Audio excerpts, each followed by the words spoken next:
Hello to everyone joining us. I'm Ali Aslan, international TV host and journalist, and it's my great pleasure to moderate this very exciting session that we have. I am joined by none other than internationally renowned author and columnist for the New York Times, Thomas Friedman. Tom, lovely to have you. Great to be with you, Ali, and with the Bucharest Forum. Tom, I think I speak for the both of us when I say that you and I would have preferred to meet in Bucharest in person, but Absolutely. but here we Absolutely. are. Here we are. These are the times. We are, of course, in the midst of a pandemic that prevents, unfortunately, conferences to take place in person. And as the New York Times foreign affairs columnist, you were constantly on the road for the past 10, 15, 20 years. As a matter of fact, following your own personal motto, if you don't go, you don't know. What kind of Absolutely. impact has COVID had on your life and your work as a foreign affairs columnist? Well, first, again, thanks to the Bucharest Forum, and Ali, thank you for doing this. It's a real treat to be with you. Um, so the New York Times, we shut down, I think it was on March 13th, we closed our offices, and we just got a notice that we're not coming back to the office at the earliest till July 2021. Um, so, uh, so we're all remote. Some days I'm just amazed that we put out this giant newspaper with 95% of the people not in the office.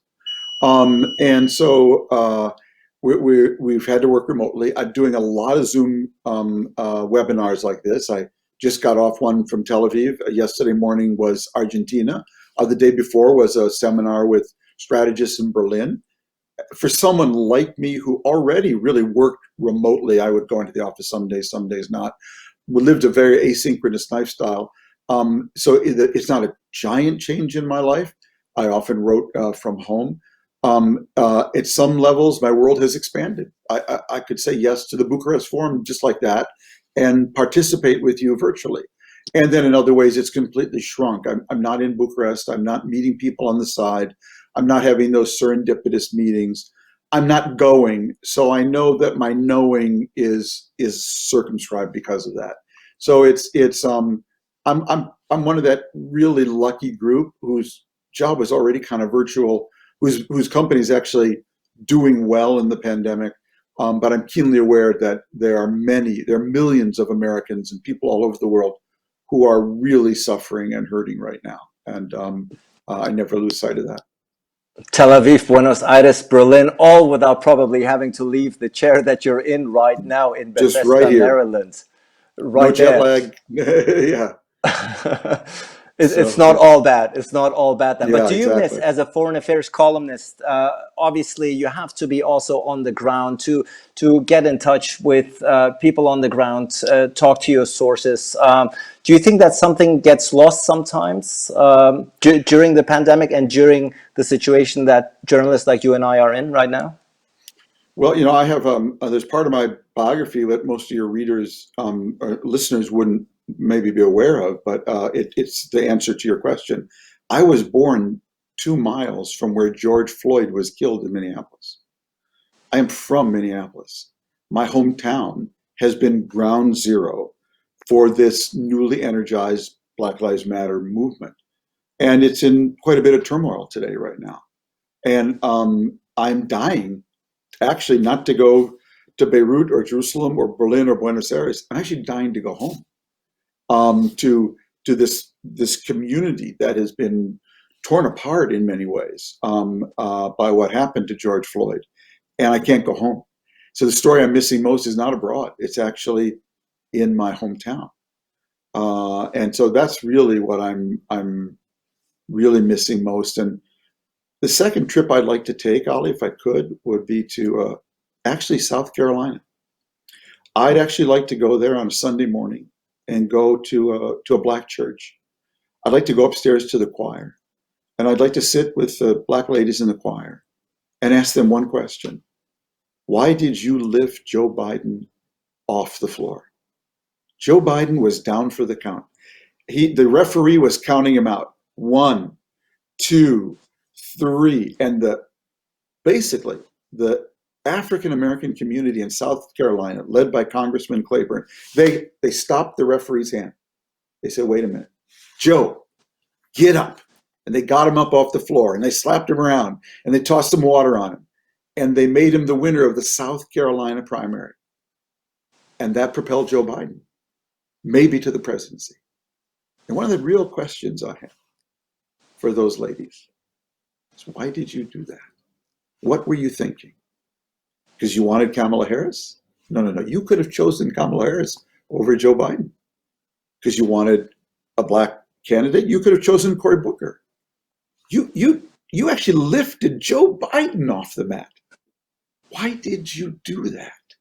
And I think their intuition, I can't go to that church and up to the choir to ask, but I think their intuition is something deeply important. And it's why if Biden wins, he will win, because they understood our country is being ripped apart. And what they saw in Joe Biden was a guy who could bring us together. And I think it was deep, deep wisdom. It's very clear that even though, of course, as a foreign affairs columnist, you're always looking beyond your own horizon. Yeah. It's very clear that your mind right now, and rightfully so, is in your own country. And you already made the perfect segue, because the US, of course, is in the midst of a very heated election campaign. We are less than 3 weeks away from people heading to the polls on November 3rd. And the pandemic, of course, is one of the biggest, if not the biggest, election issue out there. Many people might not know, because we have you so firmly registered in our minds as a foreign policy international expert, that you actually served as the New York Times chief White House correspondent in the early 90s. Yeah. So you know the White House, you know the dynamics there. Yeah. Yeah, and obviously, this race is so important. I was talking to my editor last night, Ali, and I actually write Tuesdays for Wednesdays, and have for 25 years. So it means I have every year, every election, I have the first column after the vote, and it's a great opportunity and a very cherished one. And so we were talking about how to handle it that evening, when the results will come in and whatnot, what to write. And I was telling her that in the last election, I wrote 3 columns that night in 2016. The first column was tilted slightly that Hillary might win. The second was totally neutral. And the third was that Trump had won. But all 3 columns ended with the same story. Maybe it began with the same story. I got to look it up. It was a comment that a friend of mine, an immigrant from Zimbabwe, Leslie Goldwasser, came to America 30 years ago from Zimbabwe, a little town called Bulawayo, once said to me, and this is how I basically framed all 3 columns. She said to me once, Tom, you Americans kick around your country like it's a football. It's not a football. It's a Fabergé egg. Be careful. You can drop it. You can break it. And that was my message in 2016, and I would redouble on that message today. Ali, America, as we have known it, is on the ballot this November. And anyone, Tom, who follows your columns knows, to put it mildly, that you're not a fan of the incumbent of President Donald Trump. As a matter of fact, you just reiterated you really believe that the US democracy is in grave danger, more than at any other time in history. Do you firmly believe that this election could potentially mark the end of democracy as we know it in the United States? Our system could barely tolerate 4 years of Trump. 4 years of a president without shame, backed by a party without spine, amplified by a network called Fox News without integrity. And that trifecta, a president without shame, a party without spine, and a network without integrity, is incredibly powerful. And it did enormous damage to our institutions and body politic. But we could sort of hold it together for 4 years. 4 more years of this, where Trump would be unrestrained by the need for re-election, and America as you have known it will not be here anymore. Because what we have learned in this whole period, Ali, is that the words of the Constitution, the Bill of Rights, the words are very important. The words on paper are very important. but the norms that people bring to interpreting those words are even more important. And when you have a president who does not stop at red lights, who is ready to violate any norm, who is ready to simultaneously destroy truth and trust, which are the two pillars of democracy, you're in real danger. And we are in real danger if Donald Trump is reelected. Could you be a bit more specific? What do you mean 4 more years of Trump? What would 4 more years of Trump mean for both the United States, but also the world under a retreating US leadership? Well, you just said it there. For the world, it's a utterly transactional president.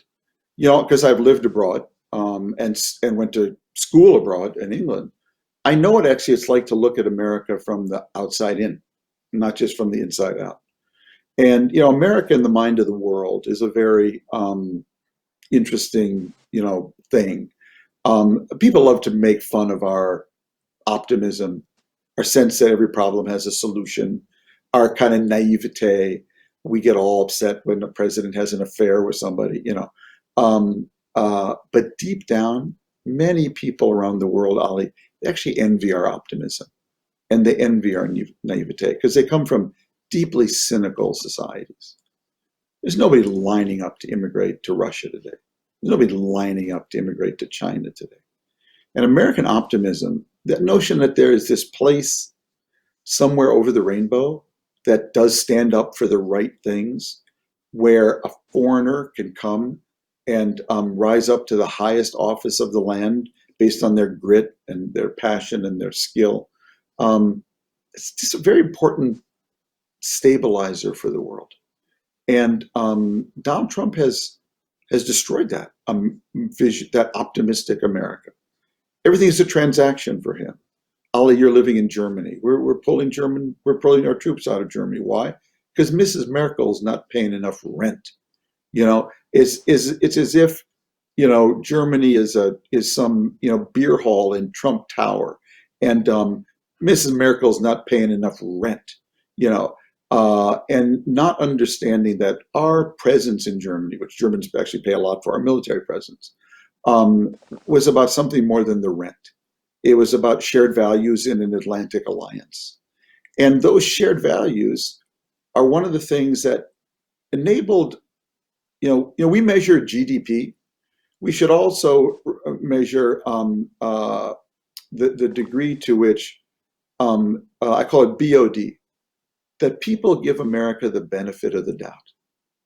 You know, people, they know deep down that when America is coming to your country, it's not like Belt and Road. They're not coming to put you in debt or screw you. It's not like the Russians, coming to Belarus to prevent democracy. We do all kinds of stupid stuff in the world, including wars, okay?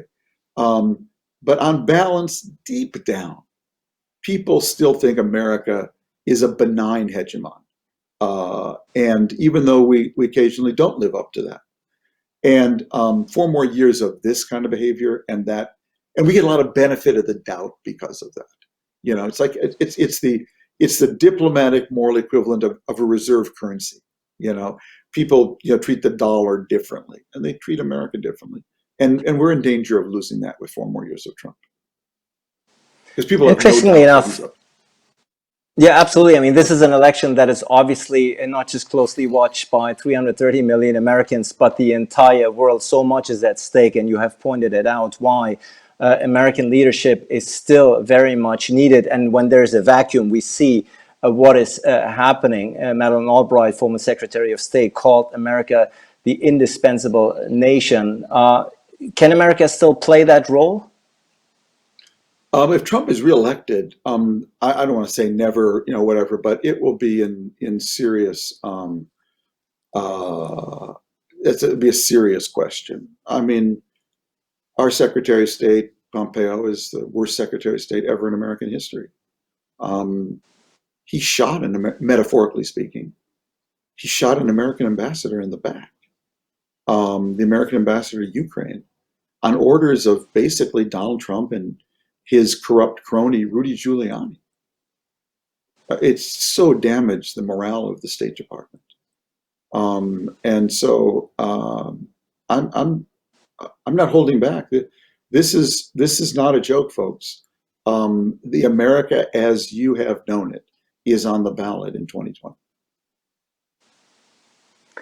Interestingly enough, your own newspaper back in October 2016 in the New York Times presidential forecast predicted that Hillary Clinton has a 91% chance to win the election. As we all know, it turned out differently. And if I'm looking at the headlines these days, there seems to be somewhat of a repeat, no, Tom? I mean, it seems to be just a matter of Joe Biden pretty much has this in the pockets. He's leading in all crucial states. Do you think that, particularly the Joe Biden camp, the Democrats are making the same mistake that they've done 4 years ago, in that they are too assured of themselves and their win? Well, I'm not making that mistake. I didn't make it 4 years ago either. I was worried 4 years ago. I'm just as worried now. I don't believe any polls. I make no predictions.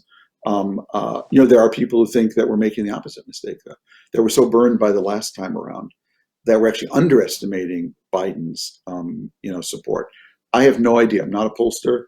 I will tell you, Ali, we're seeing now more people voting early than ever before in American history. It's almost like people can't wait to vote. And when you look at the people in the lines, the voting lines in places like Georgia, you look at the diversity of those people, they don't look like Trump voters. So I'm sure that has Trump concerned, which is why he's trying to delegitimize the mail-in voting. But I personally make no predictions. Talk to me on November 4th or 5th, whenever we'll have the results. You've already spoken extensively about America's role in the world and what is at stake. And one of the regions, of course, where America has always played a very integral part is the Middle East, the region you know all too well. You were the New York Times Beirut bureau chief, Jerusalem bureau chief. As a matter of fact, your Pulitzer Prize winning book From Beirut to Jerusalem is still used today as a basic textbook on the Middle East. I might have to put you in an awkward position where you have to praise Donald Trump here, because the Israel UAE peace deal, you yourself called it in your column a geopolitical earthquake. Would you give Donald Trump credit for engineering it, for being the driving force behind this deal? Not only would I did actually, because my view is I call balls at strikes. And so I've actually supported the president on China and on UAE. So much so that for the next 2 weeks, at all his public events, he said, and Tom Friedman of the New York Times said this is a good deal.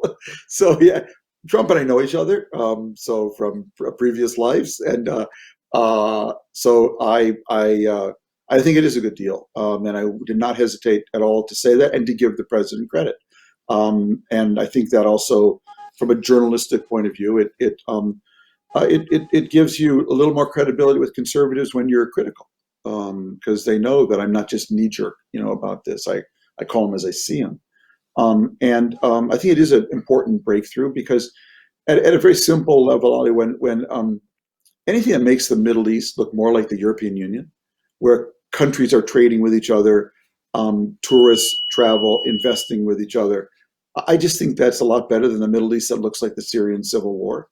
Now, people say, yeah, but the UAE was, they really just wanted F-35s, or they wanted Israel's help with Iran. And to which I say, no, really? You mean they had other interests other than peace? One of my rules of the Middle East is that in the Middle East, you get big change when the big players do the right things for the wrong reasons. Okay, if you wait for everyone to do the right thing for the right reasons, you wait forever. Anwar Sadat wanted U.S. weapons when he went to Jerusalem, and economic aid. King Hussein wanted F-16s. There's always multiple reasons you get these breakthroughs. The question, though, is what they enable. And they enable, and they're going to enable, you already see this, just a lot of cross economic, cultural contacts around health, agriculture, education, military, cyber, all kinds of things. And there's something else going on, Ali, that has always pained me, and that is ever since the founding of the Zionist movement, there's been this tension, this rift between Jews and Muslims around the world. It's actually ahistorical. Anyone who knows the history of Jews in Arab and Muslim lands knows that if every Jew had lived in the Arab world and not in Europe, there'd be 6 million more Jews alive today. And although they were treated at times in places as second-class citizens, Jews thrived, basically, in great Arab capitals like Baghdad, Aleppo, Damascus, Cairo, Morocco. And Israeli Jews who come from those places often have fond memories of them, and not like the people who were in concentration camps in Poland or Germany. And I hope that we can begin. It will not happen, in my view, until the Palestinian issue is resolved. It can't be a substitute for it. But what the UAE and Israel are doing are maybe beginning to heal this, what is actually an ahistorical rift between Jews and Muslims, that was triggered by the return of Jews to Palestine and the whole conflict between Israelis and Palestinians. And the UAE has been a leader in that. Again, it can't happen, in my view, until the core issue is resolved between Israelis and Palestinians. But I hope this is a beginning of that process. And certainly a beginning that has already triggered some effects. The normalizations of relations between the UAE and Israel. Bahrain is now on board. Sudan looks to be the next. And even, who knows, Saudi Arabia seems to be waiting in the wings and for the right moment. Let me just, because time unfortunately is running fast here, let me also mention a country that I know is very dear to your heart, not only because you got your professional start there as a foreign correspondent. Lebanon, of course, a country that is in pretty bad, terrible situation right now, even before the terrible explosion, the socioeconomic crisis, the lack of political leadership. And you said that Lebanon in and of itself could also be a warning for America. What exactly did you mean by that?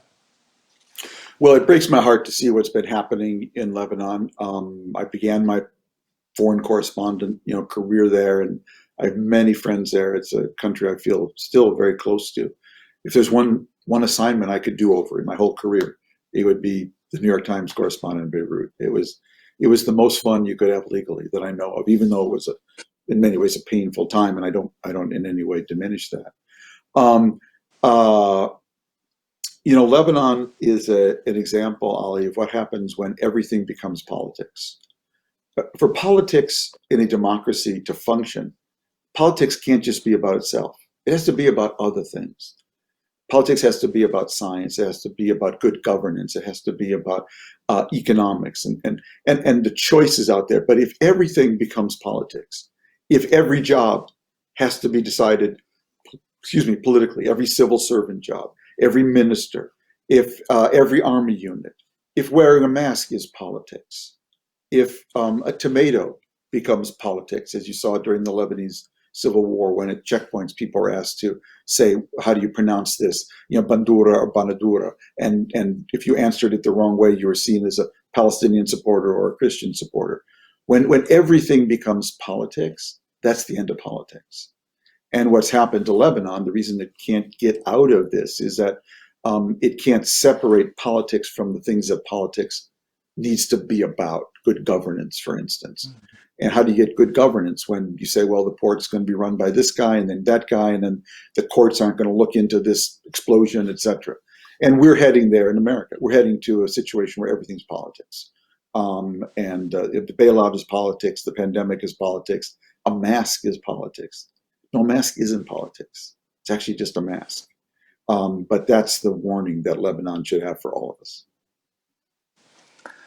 Tom, we have 4 or 5 minutes left, and I want to come full circle before we wrap this up. We started talking about the pandemic, and you are a winner of 3 Pulitzer Prizes and the author of 7 best-selling books. And many of those books are dealing with human nature, about how we evolve, how we adapt.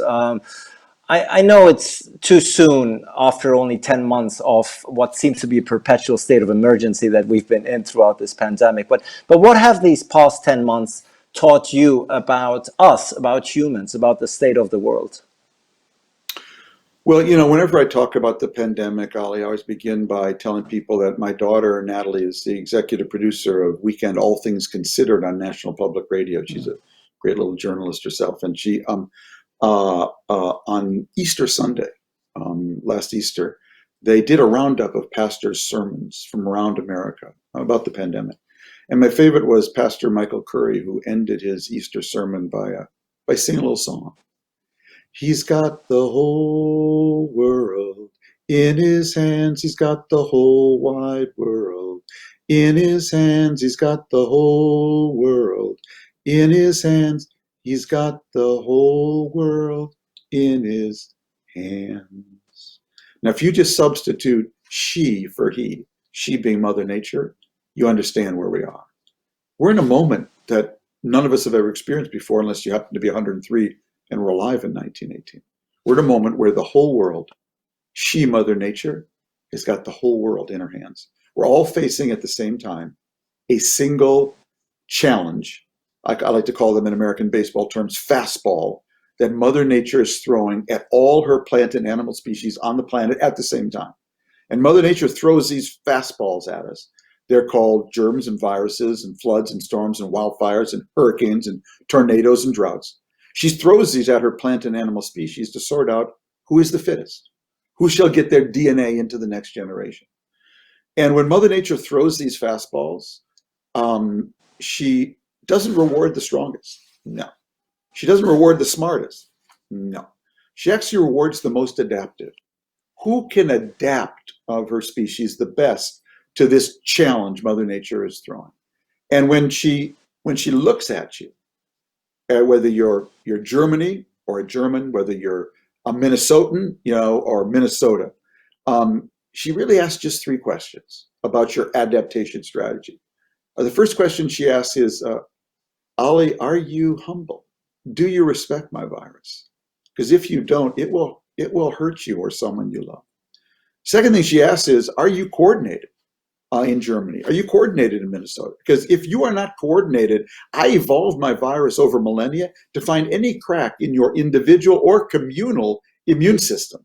So you better be coordinated in your response. And thirdly, she asks, have you built your adaptation strategy? You in Germany, you in America.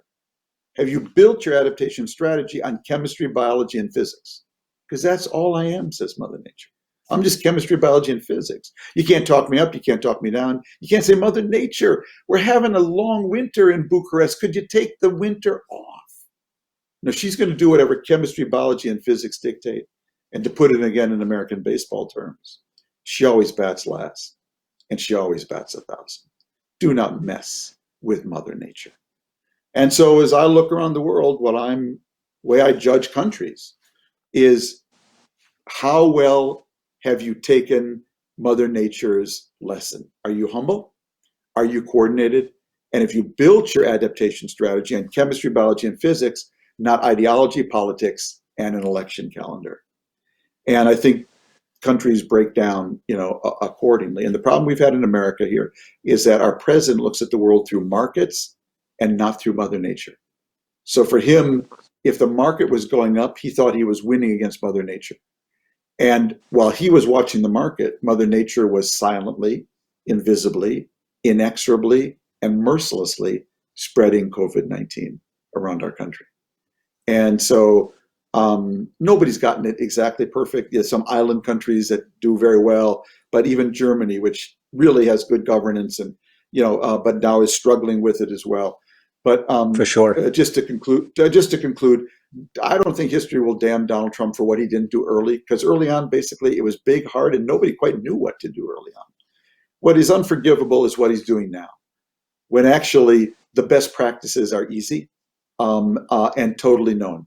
Wear a mask, social distance. Wear a mask not to protect yourself, but to protect your fellow citizen. A mask is not politics. It's only one statement. It says, I care about me and I care about you, my neighbor, my fellow citizen, my coworker. That Donald Trump will not do that today when it is known and known to work. That is what history will damn him for. Fitting into a wonderful conversation. Unfortunately, that's all the time we have. Yeah. But I think I speak for all our viewers when I say that we could have gone on for much, much longer and not get tired of listening to you.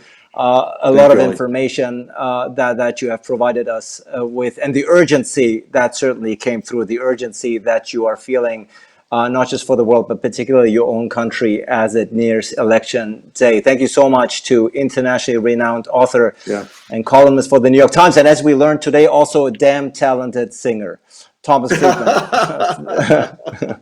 Thank you so much Thanks, for Ali. It's joining a us. real Stay pleasure to safe. be. Yeah. You too. It was a real pleasure to be with you. The pleasure was all mine. Stay safe, stay healthy, and hopefully next time we meet, it'll be in person again. All the best, Tom. Look forward. Take care.